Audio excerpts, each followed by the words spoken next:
Odjakživa jsem miloval krajinu, které náležím. Mé ztracené hory, nabízející tajemství zvědavým očím dítěte, kterým jsem byl. Avšak bylo nelehké utéct neustálému dozoru rodiny, která se mne snažila vyděsit mnohými příběhy o čarodějnicích žijících za horami.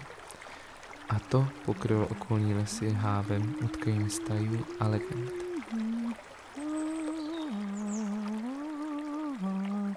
Jedna z legend vypráví o dávných dobách, kdy lidé každý rok záhadně mizeli právě a pouze 30.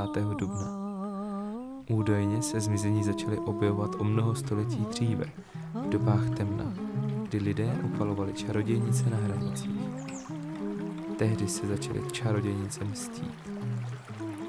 Když byla vesnice ve víru oslav příchodu jara, rozhodl jsem se utéct, jako dítě hnané touhu objevovat a prožívat zakázaná dobrodružství.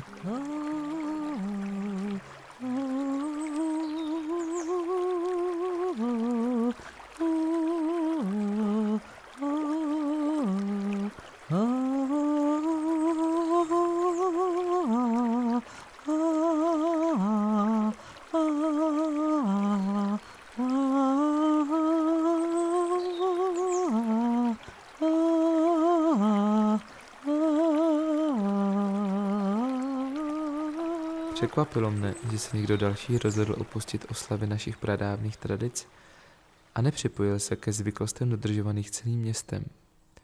Rozhodl jsem se následovat melodii jejího hlasu. Kéž bych to jen věděl, kéž bych byl býval opatrnější, kéž bych byl více věnoval pozornost varováním, které mi byly dány jako dítěti ignorujícímu své bezpečí. Nevyděsil bych ji svojí lidskou schránkou během dne, který připomíná utrpení mnoha vražd, které lidé způsobili.